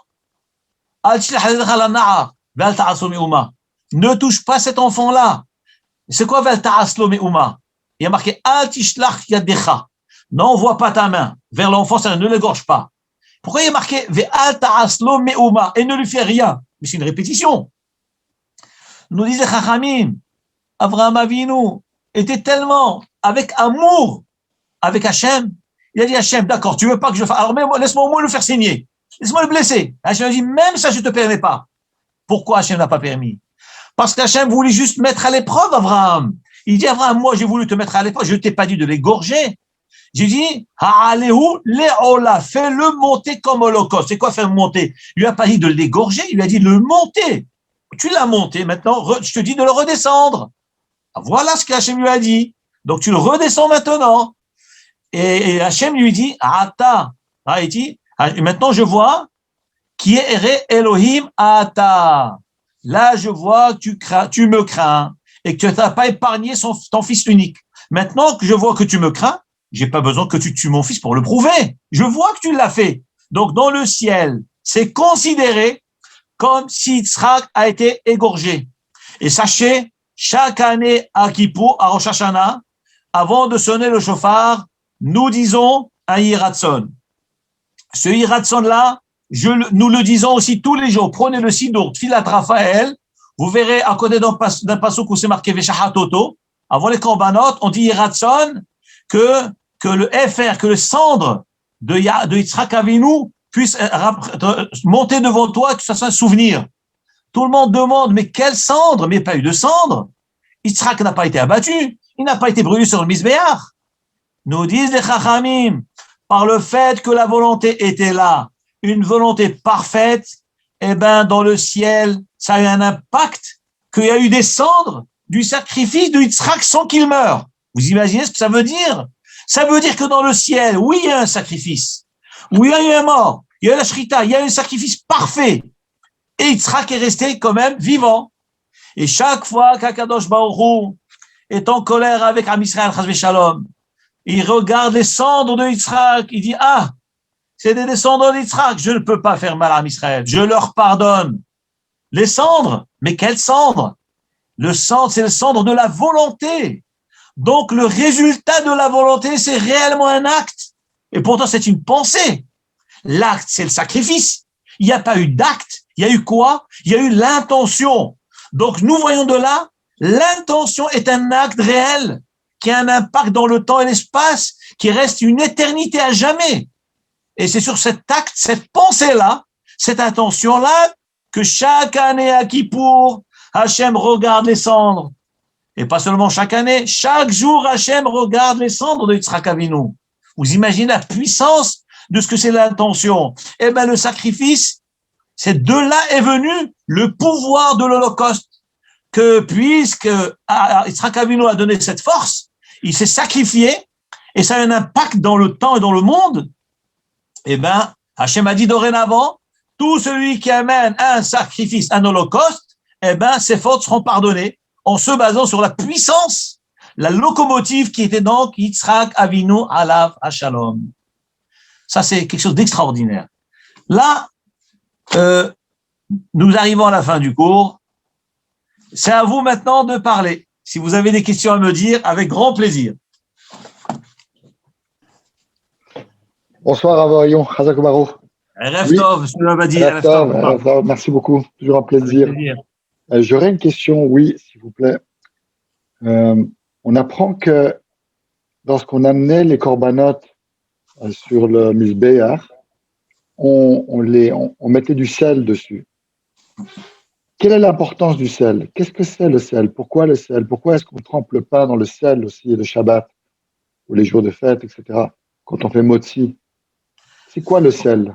Ouais. Alors regardez, je suis obligé de vous dire que le sel, il faut un cours en soi pour le sel. Vraiment, il y a tellement de choses à dire sur le sel. Mais comme vous avez posé la question, je vais quand même vous dire quelques titres et vous allez comprendre de vous-même l'univers du sel. Qu'est-ce que c'est? D'abord, la première chose, l'origine. Nous allons remonter, mais je vais dire brièvement parce que si d'autres ont des questions à demander, avec plaisir.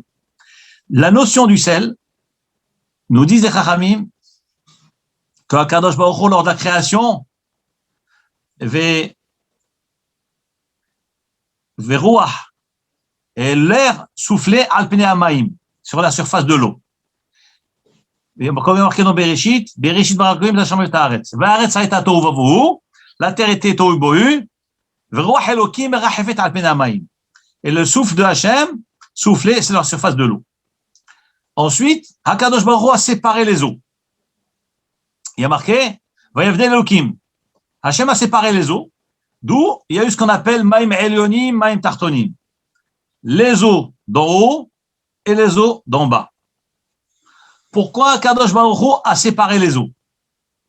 Le Midrash dit, attention, je vais vous donner des termes que peut-être vous n'avez jamais entendus, mais vous découvrez des choses extraordinaires qu'il y a dans le monde, des notions qu'on n'a jamais entendues, mais c'est comme ça qu'Hachem a créé son monde, et c'est ça l'étude de la Torah.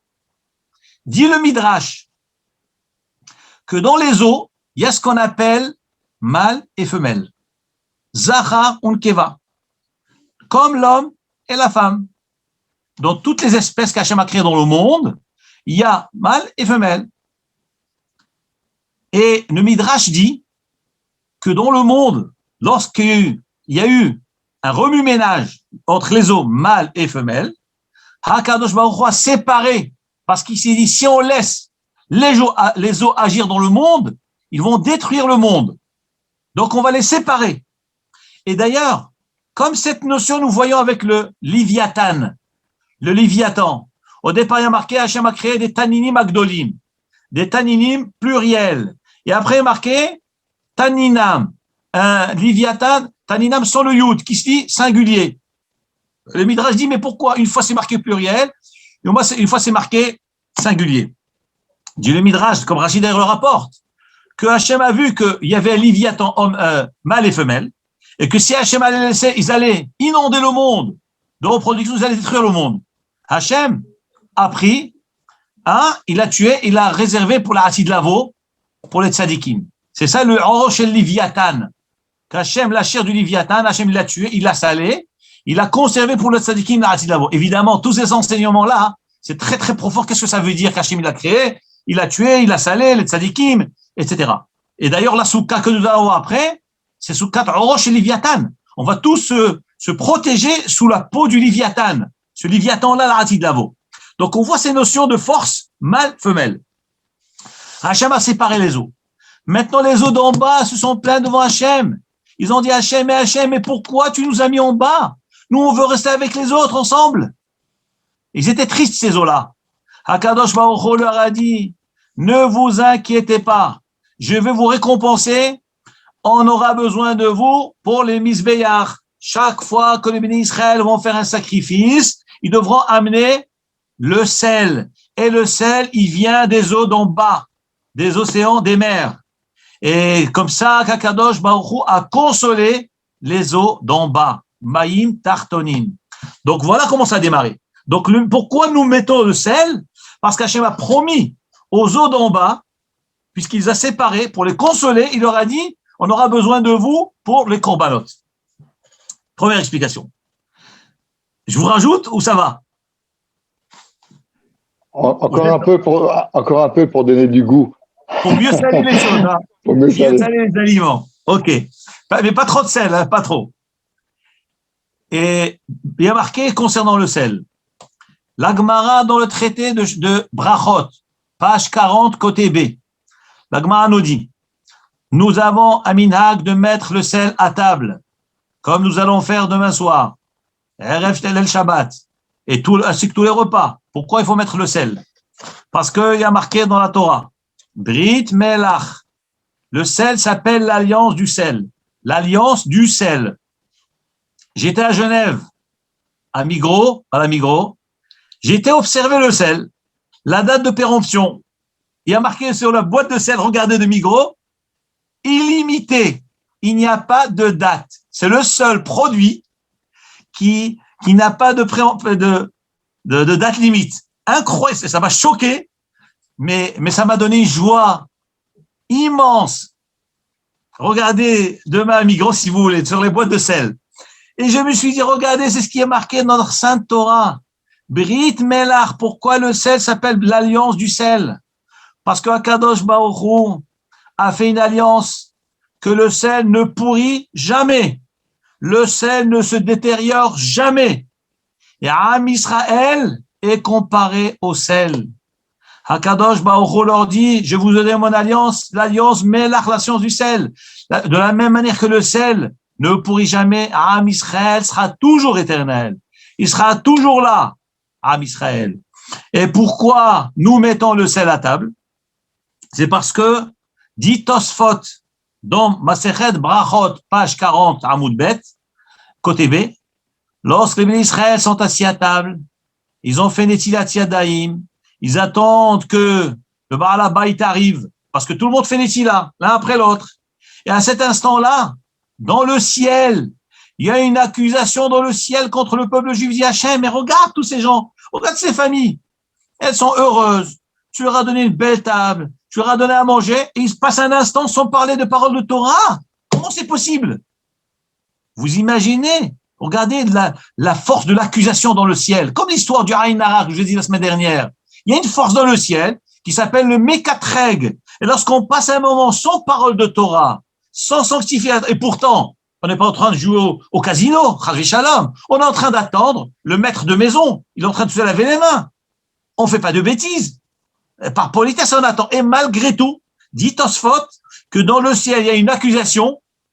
Comment Hachem, le malach, il dit, mais regarde, tu leur as tout donné, ils disent pas un mot de Torah. Hachem peut répondre, mais ils peuvent pas parler, ils n'ont pas le droit de parler. On est-il, on parle pas. Mais malgré tout, l'accusation, elle parle. Elle a une force.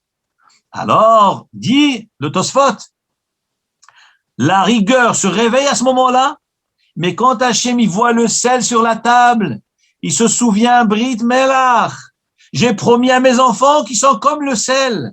Le sel est indestructible. Mes enfants ne seront pas touchés. Je leur pardonne.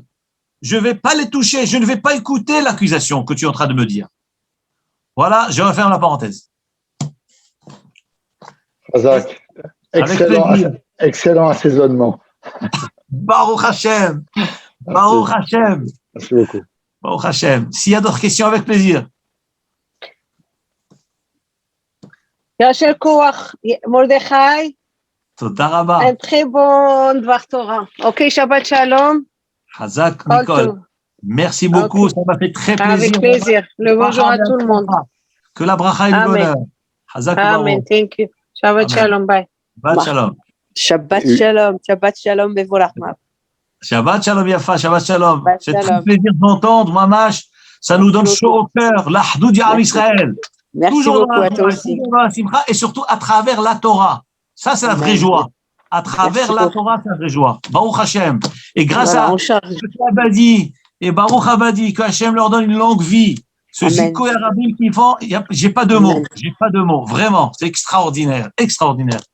J'ai- Si vous j'ai avez une d'autres autre- questions, Ouais, j'ai une autre Merci, question. formidable. avec plaisir, avec plaisir. Et Vous avez merci des à Baruch de faire ses cours, d'avoir eu cette grande joie de faire ses cours de Torah et de faire, je le félicite. Avec plaisir. Baruch Hashem. Vraiment. Et il a de qui tenir. De sa mère qui est une sadéquette. Son père, c'est sûr, mais sa mère, c'est une vraie sadéquette. C'est une sainte. Et de sa sœur, vraiment, c'est un ange. Vraiment. Elle fait que le bien autour d'elle. Aïe, aïe, aïe, c'est extraordinaire. Baruch Hashem. Hashem vous protège. Amen. Baruch C'est ça. Hashem. Amen, amen. Dans la santé et la joie, si tu veux. Amen. On se Amen. calme, Baruch Hashem. on se calme. Une question. La Kétoret, est-ce qu'elle elle est comparée à un Korban ou... Ah, c'est certain. Vous savez, bon, c'est ce que nous avons lu dans le Zohar Kadosh cette semaine. C'est que la Ktoret, c'est quelque chose de très, très particulier. C'est au-delà du Korban. Nous avons lu avant-hier dans le Zohar Kadosh de cette paracha-là, la Ktoret, c'est quelque chose d'extraordinaire à tel point que je vous ai dit que la Ktoret, c'est le sacrifice du temple que le Malach HaMavet a donné à Moshe Rabbeinu. Parce que n'oublions pas, Moshe Rabbeinu est monté au mont Sinaï pour chercher la Torah. Mais personne n'était d'accord qu'on descende la Torah sur cette terre, ici-bas, en sachant que c'est des humains qui risqueraient de salir la Torah, de profaner le nom de Hachem. Les Malachim ne voulaient pas. On avait dit dans un cours que Moshe Rabbeinu, il a fallu se battre avec les Malachim, Hachem l'a encouragé, vas-y, réponds-leur, il a répondu, la Torah c'est pour nous, vous n'avez pas de mauvais penchant chez vous, donc c'est sûr que c'est pour nous. Et il les a tellement convaincus qu'ils étaient d'accord de donner la Torah, et même l'ange de la mort lui a donné un cadeau, comme il est écrit dans le Mizmor de Tehilim, que nous lisons à Shavuot, parce que la fête du don de la Torah, Alita la Maron, tu es monté aux cieux, Shavita Shevi, tu as captivé Shevi, c'est la Torah, la Karta Matanot Ba'adam, tu as reçu des matanot. Qui c'est qui lui a donné des cadeaux à Moshe Rabbeinu? Où il y a des cadeaux là-bas? Le Malach HaMavet lui a donné un cadeau. Quel cadeau lui a donné l'ange de la mort? Il lui a révélé comment faire pour neutraliser l'ange de la mort. Vous imaginez ce que ça veut dire? Imaginez-vous de nos jours quelqu'un qui a la recette. Comment neutraliser l'ange de la mort? Mais il gagnerait des milliards. Qui ne veut pas vivre? Tout le monde veut vivre. Eh bien, Akadosh, le Malach HaMavet a dit à Moshe Rabbeinu, je te révèle comment neutraliser la mort. C'est la Kétoret. Chaque fois que tu verras, Chas v'Shalom, que les Sonim des bénis Israël sont frappés par des épidémies et par des maladies, et Chas v'Shalom, des morts, immédiatement allume la Ktoret, brûle la Ktoret, et ça arrêtera immédiatement. Et d'ailleurs, c'est ce que nous voyons tout au long de la Torah, dans plusieurs passages, à l'époque de Korach, à l'époque de Pinchas, Vayaramot Pinchas s'est levé quand il y a eu la Magefa, l'épidémie, il a fait la Ktoret, Vata'atzara Magefa, la Magefa s'est arrêtée. Donc on voit que la Ktoret, c'est ce qui arrête la mort. D'où l'importance de nos jours, comme j'ai dit la dernière fois, il faut lire tous les jours la Ktoret 3 fois par jour. Mot à mot. Le fait de lire la Ktoret, c'est une sgoula contre la mort, contre le Malach HaMavet. Très important de lire la Ktoret.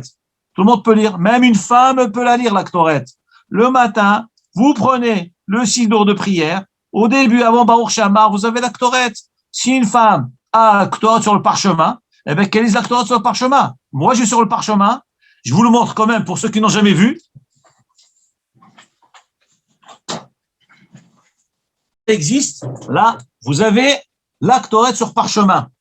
Avec une menorah aussi sur parchemin. Regardez, il y a une menorah là, écrit avec sainteté et bien plastifié. Et tous les jours, humblement, je lis la Ktoret, et j'essaye de faire de mon mieux, de mettre l'intention, la kavana, que Hachem arrête la magefa. Il faut émouna que c'est comme ça que ça marche. Et si une femme peut faire, à plus forte raison un homme, il faut le faire. Ça, c'est la Ktoret. Voilà, Botaï. Et une dernière petite question. Le Melach Sédomite qui est mentionné dans la Kétoret, qu'est-ce que c'est? C'est quoi ce sel? Ça demande un autre cours encore. Mais bon, je vous donne un petit titre quand même, le titre du cours alors. Melach Sédomite. Qu'est-ce que c'est Melach Sédomite?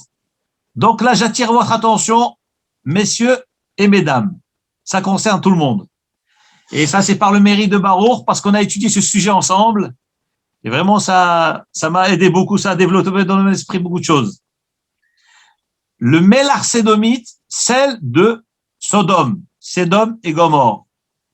Lorsqu'Hachem a détruit la ville de Sodome, à l'époque d'Avraham Avinu, il l'a détruite en faisant tomber Melach Vegofrit, du sel, du soufre, et la ville a brûlé entièrement, donc tous les gens de la ville sont morts. Et les Chachamim nous disent que le sel de Sodome, c'est un sel qui est terrible, parce que si Chas Veshalom, que Dieu en préserve, quelqu'un touche le sel, il met sur son œil, il perd la vue, il devient aveugle. C'est la force de ce sel-là, c'est un sel très particulier. Il rend aveugle. Et les Chachamim ont institué, on craint que sur tous les aliments, il risque d'y avoir un dépôt de sel, de ce fameux sel de Sédom. D'où le minag, la mitzvah, après avoir pris un repas avec du pain, ils ont exigé que pour le pain, quand on fait une souda, de se laver les coins des doigts, les extrémités des doigts de la main, des deux mains, de peur qu'on a touché l'aliment avec ses mains et qu'il y avait du sel sur l'aliment, ce sel de Sédom, Chachamim ont institué de laver donc ses doigts. Donc l'importance, cette mitzvah-là, elle concerne tout le monde, hommes, femmes et enfants. Tout le monde doit faire cette mitzvah, que ce soit Shabbat ou que ce soit le Chol, il faut se laver l'extrémité des doigts après chaque repas. Si quelqu'un a fait Birkat Hamazon sans le faire, après le Birkat Hamazon, il devra quand même se laver les doigts, se laver l'extrémité des doigts. Nous n'avons pas, avant de se laver les doigts, on dit Maïm Aharonim Chova, et après on se lave les doigts. Il faut dire cette phrase-là, Maïm Aharonim Chova, les eaux de la faim, c'est une obligation. Je voudrais quand même vous faire profiter d'une petite anecdote très courte de Rabbeinu HaKadosh, Hatzadik Agadol, le Hari HaKadosh. Regardez ce qui s'est passé à l'époque du Harizal avec Maïm Aharonim. Cette histoire, je l'ai entendue de M. Tetzgui de Genève, David, mon cher ami. Il m'a raconté une fois au nom il a vu dans les écrits du Harizal que un jour, un homme est venu sur le Hari HaKadosh. Il lui dit, écoutez, Kvod Harav, j'ai un problème de santé. Il dit, oui, quel problème tu as?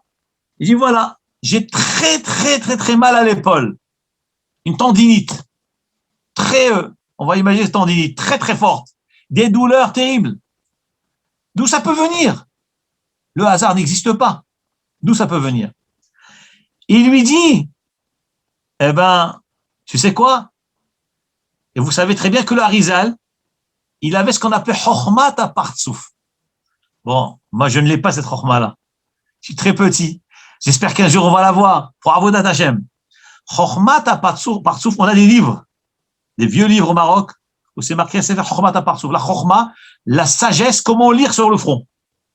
Il y a ceux qui ont Chochmat Hayad, de lire dans la main. Évidemment, nous ne connaissons rien de tout ça, mais les Mekoubalim, ils savaient lire.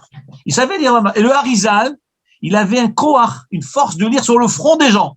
Il voyait la personne, il lisait sur le front. Le Harizal, il lui dit, toi, tu sais pourquoi tu as mal à l'épaule? Parce que quand tu fais Maïm Aharonim, tu parles. Tu parles, alors que tu n'as pas le droit de parler tant que tu n'as pas fait Birkat Hamazon. Et il lui dit, d'où je sais ça? Il dit, voilà, parce qu'il y a marqué dans la halacha, il est écrit, Techef, Nintila, Bracha. Immédiatement après l'ablution des mains, Bracha, il faut faire la bénédiction. C'est-à-dire, immédiatement après Maïm Aharoni, il faut faire la Bracha. Regardez ce que le Harizal lui a montré. Suivez-moi bien. Techef, le mot Techef, les lettres Techef, Taf, Kaf, P, quand vous les inversez, ça donne Katef. Katef qui veut dire l'épaule. L'épaule, c'est-à-dire, le Harizal lui a révélé, dans cette loi de la halacha, où il est dit, Techef veut dire immédiatement. Après le lavage, tu fais Birkat Hamazon. Comme il a pris le mot Techef, il l'a inversé, ça a donné Ketef, ça veut dire que ce bonhomme ne respectait pas Maïm Aharonim. Il parlait, il lui a dit, voilà, ça, le problème de l'épaule, Ketef. Donc, dès que tu vas commencer à respecter cette mitzvah-là, et que tu ne vas pas parler entre le lavage des mains et Birkat Hamazon, eh ben, le Ketef va devenir Techef. Tu n'auras plus mal à ton épaule. Voilà ce que le Harizal lui a dévoilé. Donc, en fin de compte, la santé d'un homme, elle est liée au mitzvot qu'il fait. S'il fait correctement, il est protégé. Mais Ezrat Hashem, que des brachot. Voilà, Rabotai. Est-ce qu'il y a d'autres questions? Chazak, merci beaucoup. Rabbi, bonsoir. Erev Tov, monsieur Gao, Erev Tov. Votre joie de la simcha. Merci. C'est juste pour vous dire un petit constatation. C'est quand même extraordinaire. Nous allons fêter Pessah à la fin de ce mois, qui est très bientôt, dans à peu près une dizaine de jours. Et ça ne vous fait pas remarquer que pour le peuple juif, le seul peuple de toute la planète qui a ouvert tous les magasins, qui a ouvert toutes les familles pour passer Pessah ensemble, Bezrat Hashem, même l'aéroport va être ouvert. Et c'est quand même quelque chose à réfléchir à ce peuple juif, de voir le miracle de ce peuple qui, lui, va pouvoir fêter son libération, parce que c'est une libération, par rapport à tous les autres peuples. Et une dernière chose, cette semaine aussi qui vient, c'est la fête d'une de mes filles. Comme on dit, on ne peut pas oublier mes 3 filles. Et la petite Caroline qui donne tellement de compliments à sa grande sœur, elle doit savoir qu'elle est aussi extraordinairement spéciale. Et si elle n'a pas, comme on dit, l'image des mitzvot, elle en fait beaucoup. Et que Dieu les bénisse les 3. Amen. Rabbi, je voulais juste faire cette constatation du miracle de Pessah que nous nous approchons. Merci. Magnifique, magnifique, magnifique. Là, monsieur Gaon, je crois que vous pouvez donner des cours. Vous pouvez donner des cours et renforcer le cœur du Ham Israël. C'est extraordinaire ce que vous dites. C'est vrai, cette constatation, je la ressens très, très fort. C'est vraiment bouleversant. Parmi 8 milliards d'hommes qu'il y a sur Terre, trouver un petit peuple minuscule, tout petit, qui est vraiment exceptionnel à la tête de tout ce qui se passe dans le monde. Le premier pays qui va tout ouvrir. Et vous savez, il y aura même plus de masques. Vous savez, j'ai vu, ils vont annuler les masques. Mais c'est extraordinaire, c'est incroyable. Que Hachem protège Am Israël. On voit la main de Hachem. Préparons-nous à la Géoula, c'est très bientôt. Je vous dis, c'est très bientôt. Et Baruch Hachem, on a de quoi être fiers. Nous avons un Père qui nous aime et qui est toujours avec nous, qui ne nous a jamais abandonnés. Revenons vers lui. Baruch Hachem, on sera très bientôt à la Géoula qui revient Be'ezrat Hachem. Amen, amen. Et Amen. que Dieu vous garde, Rabbi. Que Dieu vous garde. Amen. Bravo, Wayon. Oui. Oui, bonsoir. Excusez-moi, j'ai une petite question. Merci beaucoup pour le magnifique shiur d'abord. Et est-ce qu'il y a quelque part dans la Torah, j'ai entendu plusieurs fois que c'est bien d'avoir un petit peu de sel sur soi. Est-ce que quelque part dans la Torah, c'est marqué ça, dans les écrits de nos maîtres, ou est-ce qu'il y a quelque chose de fondé avec ça, contre le Aïn Hara ou contre des choses un peu, voilà. Est-ce que c'est bien de porter du sel sur soi? Merci. Réponse. Bon, je suis obligé de parler des Marocains. Après, on arrivera aux Libanais et aux Syriens. C'est pas grave, ça va aussi. Il y a une majorité de Marocains là avec mes sœurs, c'est parfait. Baruch Hashem. Baruch Hashem. Baruch Hashem, Am Israël, c'est de la simcha dans la Torah. La simcha, c'est extraordinaire. Amen, c'est ça. Chez les Marocains. Pour servir Hashem. Oui. Amen, Baruch Hashem. Chez les Marocains, maintenant c'est devenu un minhag chez presque tous les Sfaradim, toutes les choules dans le monde où vous allez voir ce minhag-là. Bientôt, lorsque Pessah va démarrer, Be'ezrat Hashem, premier soir de Pessah, c'est samedi soir. Ba'alenu et Tova, Be'ezrat Hashem. Le deuxième soir de Pessah, c'est dimanche soir.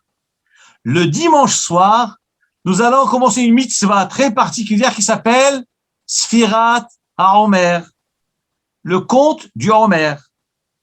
Eh bien, sachez que depuis des centaines d'années, si ce n'est pas des millénaires, que nos avot au Maroc avaient le minhag pendant Sfirat, dès le premier soir du Homer, dans toutes les synagogues, on distribue des blocs de sel à toute la communauté.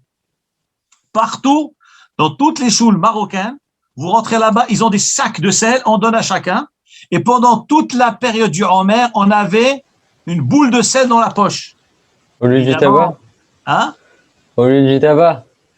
Au lieu du tabac. Et évidemment, il ne faut pas porter Shabbat. Il faut pas porter Shabbat, ça, on n'a pas le droit. Mais toute la semaine, on avait tous dans la poche, vous demandez aux vieux Marocains, ils vont vous dire, le sel du Homer. Et justement, c'est lié à ce que vous êtes en train de dire maintenant.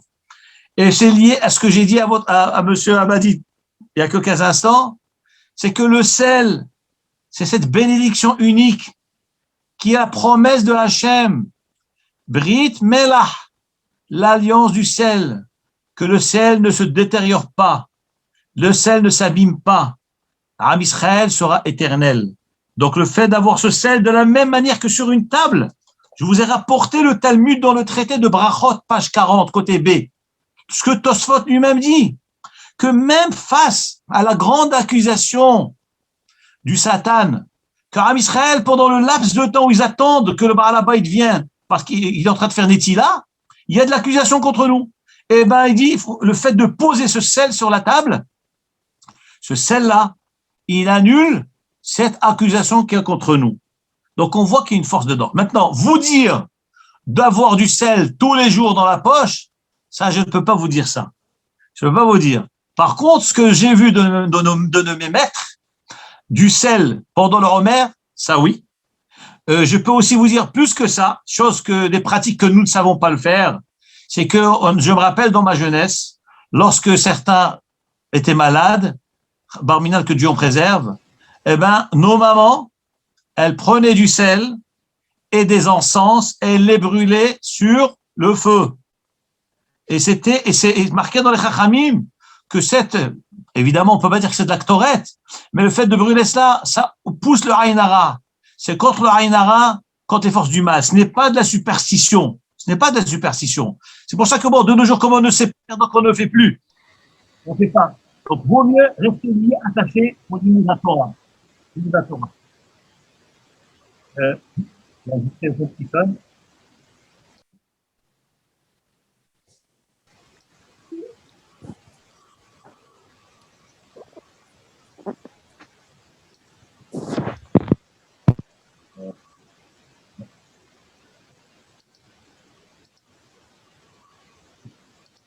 Bon, est-ce que vous êtes toujours là? Ouais. Revenez sur le Zoom.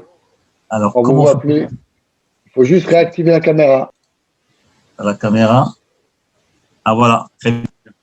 Ouais, c'est des appels. Faudra retrouver la recette. Donc en tous les cas, ça c'est la notion du sel. Et donc il y avait cette tradition-là. Je voulais vous dire autre chose, mais bon, ça m'a échappé maintenant. Ça m'a échappé. En tout cas, sûr que vous dire de porter du sel toute l'année, ça non, pas du tout. Maintenant, si vous voulez pendant le Homer, peut-être oui. Mais moi, je pense plutôt maintenant, c'est s'attacher au mitzvot. S'attacher au mitzvot. Si on a une tradition de nos parents, on peut la garder. Si on n'a pas de tradition de nos parents, vaut mieux pas. Vaut mieux pas s'attacher à des traditions qu'on ne connaît pas ou on ne sait pas. Nous, on a la tradition du Homer. Donc, le Homer, on a du sel. Mais pendant l'année, on ne met pas de sel. Ah oui, voilà ce que je voulais vous dire. Le mot melach. Melach, c'est exactement les mêmes lettres que lechem. Alors regardez, ce que je vous dis maintenant, je l'ai entendu il y a presque une trentaine d'années, peut-être même 35 ans, d'un monsieur Bokobza qui est niftar Alava Shalom, tunisien, qui était de passage à Aix-les-Bains. Il m'avait dit ça.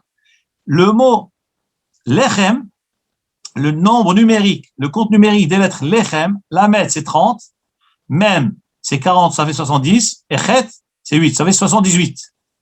78, c'est le même nombre que melach. Quand on a les lettres lechem et melach, on les inverse, c'est la même chose. Lorsqu'on fait motzi, nous avons l'habitude de tremper 3 fois. Je vous dis, au Maroc, ce qu'on avait l'habitude, on trempe 3 fois dans le sel. 3 fois. Et les Marocains ont le minhag de dire Hashem Melech, Hashem Allah, Hashem Imloch Le'olam Va'ed. Moi, je ne le dis pas, parce que ça fait une interruption entre la bracha et le fait de consommer le pain. Donc, mais je pense dans ma tête, je trempe 3 fois, je pense dans ma tête Hashem Melech, Hashem Allah, Hashem Imloch Le'olam Va'ed et je mange. J'ai constaté que le nom de Hashem, c'est Yud Kei Vav Kei. Yud Kei Vav Kei, c'est 26. On dit 3 fois le nom 26, ça fait exactement 78. C'est ça, 78 qui correspond aussi à Lechem et Melach. les trois éléments se lient ensemble. Lechem, qui est 78, Melach, 78, trois fois le nom de Hachem. Je crois, lui, oui, M. Bokobza, lui, il m'avait dit aussi le nom de Hachem. C'est lui qui a dit, c'est pas de moi. Donc, le nom de Hachem. Donc, on voit que tout est lié ensemble. La notion du Melach. Donc, quand on trempe, pensez au nom de Hachem. Maintenant, il y a des choses. Alpi Kabbalah. Bon, c'est pas le moment de vous parler de ça maintenant. Ou c'est pas le contexte, mais il y a des choses extraordinaires avec cette répétition trois fois du nom de Hachem. Et d'ailleurs, trois fois, d'ailleurs, le tfila du matin, avant Baruch Hashem, avant de dire Baruch Shama, on dit Hachem Melech Hachem trois fois. Il y a des sodotes extraordinaires dans ces trois fois le nom de Hachem. Mais bon, si Bezrat Hachem une fois l'occasion, on verra. Peut-être on en parlera. Mais d'ailleurs, c'est incroyable ce qui me traverse par l'esprit parce que je viens de penser sur Ta'anit Halom, les jeunes par rapport aux rêves, aux mauvais rêves. Il y a écrit dans le Shulchan Aruch 3 rêves sur lesquels il faut jeûner. C'est juste 3 rêves. 3 rêves, je ne sais pas le nombre exact, mais il y a marqué toute chose où un homme, nafsho agma alav, un homme il a mal, bon, il fait atavat halom, l'annulation du rêve. Maintenant, le chiffre 3, je ne sais pas. Sûrement que ça doit être lié, parce que halom, c'est aussi les mêmes lettres que melach. Ah, Chazak. Comme vous avez dit, on trempe 3 fois le sel, et là, il y a 3 rêves. Chazak, ah, vraiment, Baruch, tu me fais rêver avec tes chidushim. C'est extraordinaire, magnifique. J'ai pas pensé à halom. Rav, vous connaissez? Est-ce que vous connaissez au Maroc? Il y a une tradition, parce que maintenant que je suis mariée avec un Marocain, donc j'apprends, parce que moi, je ne savais pas. Donc, c'est vrai qu'au Maroc, ils ont beaucoup de traditions extraordinaires. Et c'est vrai qu'on m'a dit qu'à Pessah, le premier seder ou le deuxième, on prend un peu de rarocette dans un plastique avec le cos de Eliyahu Hanavi. On met un petit peu, on met dans un plastique, on met dans la porte d'entrée, à côté de la mezouza, ça enlève tout le mauvais. Vous savez, madame, là, vous me donnez les frissons quand vous entendez parler. Vous me rappelez mes souvenirs de jeunesse. C'est vrai, incroyable. Je vais vous dire quelque chose d'incroyable. Bon, Bezrat Hashem, qu'Hachem nous aide la semaine prochaine, parce que c'est Pessah Karov, peut-être parce que jeudi prochain, c'est Bdikat Hametz. Et donc, peut-être il faudrait qu'on fasse le cours un jour avant, peut-être mercredi.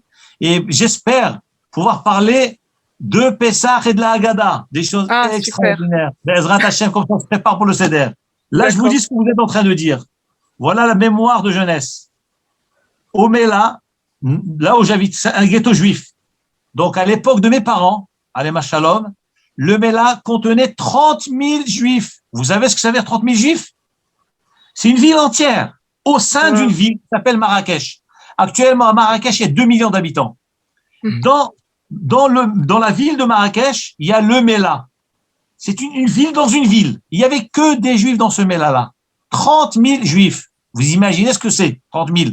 La ville d'Aix-les-Bains, actuellement, elle compte 25 000 habitants. Eh bien, c'est plus que la ville d'Aix-les-Bains.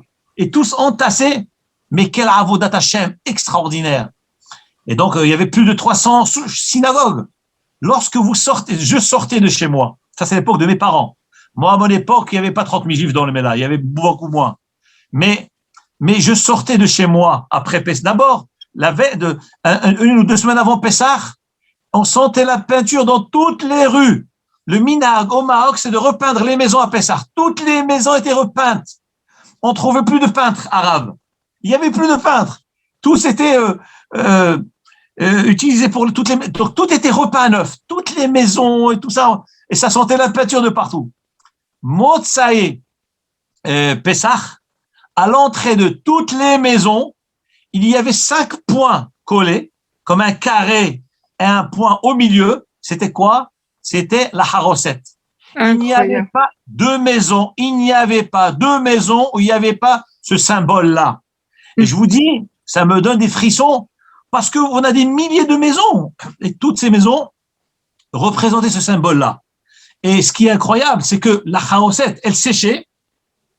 Elle restait collée toute l'année. Toute l'année, quand on passait dans le Mela, la harosette était là. On se souvenait de Pessah toute l'année. C'est incroyable. Magnifique. C'est magnifique. La meilleure assurance. Mais attendez, et après, pendant le Seder de Pessah, on sortait de nos maisons, au milieu du Seder, des milliers de Juifs avec des plateaux et des matzot et des fleurs. Les rues étaient pleines que de Juifs dans le Mela. La nuit de Pessah, mais on se sentait à Yerushalayim. Mais c'est incroyable cette ambiance-là. Les femmes en caftan, les c'est hommes magnifique, vraiment, Rav. Moi, je rêve d'aller à Marrakech et de vivre ça. Je rêve. Vous savez, quand on prend le plateau et on fait bébé loup, et on se lève et on fait sur la tête. Vous avez des traditions. Les Marocains ont une tradition et des choses qui me font frisson. Moi, je trouve extraordinaire. Mais vous savez pourquoi? C'est pas de nous, ces traditions-là.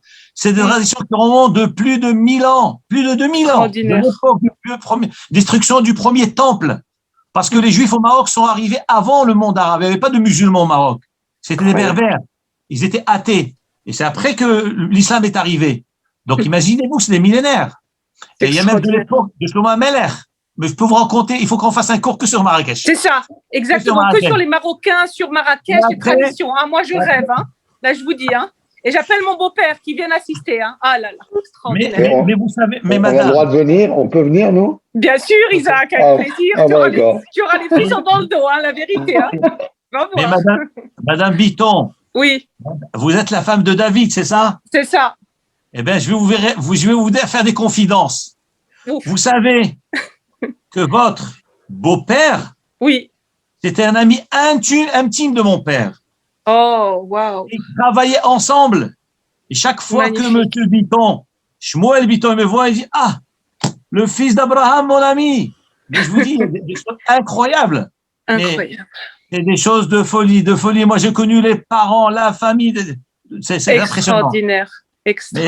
On peut passer des heures à parler de ça, mais je vous dis, c'est un vécu. Je vous dis, c'était Jérusalem de Hoxha. Magnifique. Bon, si tu veux, un jour, on ira tous ensemble à Marrakech. Why not? Alors, eh bien, exactement. Je vais d'abord vous dire quelque chose, comme ça, au moins, vous retenez. Nous avons dans ce cours ma sœur là qui vient de raccrocher. Et Baruch Hashem, sachez qu'elle est directrice de l'hôtel La Mamounia de Marrakech qui appartient au roi. Tous les gens qui arrivent à Marrakech, elle les accueille. Écoute, Caro. Écoute, Caro. Je vais écouter, crois-moi. Sachez, pour les gens de Genève. Extraordinaire. David Issé, les gens de Genève, lorsqu'ils vont à Marrakech, chez qui? Pas Shabbat. Eh ben, chez mes frères. J'ai 2 frères là-bas. Extraordinaire. Donc, Isaac, je te prends avec moi, hein. Ça a des quêtes marocaines. Le passeport sanitaire et on part. On va tous pèleriner tous les grands tzadikim. Croyez-moi, c'est une telle joie. Yallah. Moi, je crois que je vais aller à Vucou, je crois, hein, Madame Bitton. On va aller je vous invite avec plaisir. La vérité, si je vais un jour là-bas, je vous invite. Et on va pèleriner les tzadikim. C'est très important. Baruch Hashem, Baruch Hashem. Baruch Hashem. Vous allez sur Internet, sur YouTube, sur Google, vous verrez cimetière de Marrakech. Vous verrez, bon, humblement, c'est mes frères qui s'occupent. Toute la rénovation qui a été faite. Vos frères. Il y a des gens qui viennent de partout, ils organisent des choses incroyables. Incroyable pour les gens du monde entier, c'est connu partout. Bli'aïnara. Qu'Hachem nous protège. Amen. Donc, un jour, vous ferez un cours sur Marrakech, sur l'histoire. Why not? Avec grand plaisir, avec grand plaisir. Merci, merci infiniment, comme ça, tu as tous les cours. Hachem nous protège à tous. Amen. Merci, Rav. Merci beaucoup. Merci beaucoup. Et à très bientôt. À très bientôt. Merci. Au revoir. Merci beaucoup. Au revoir. Portez-vous bien.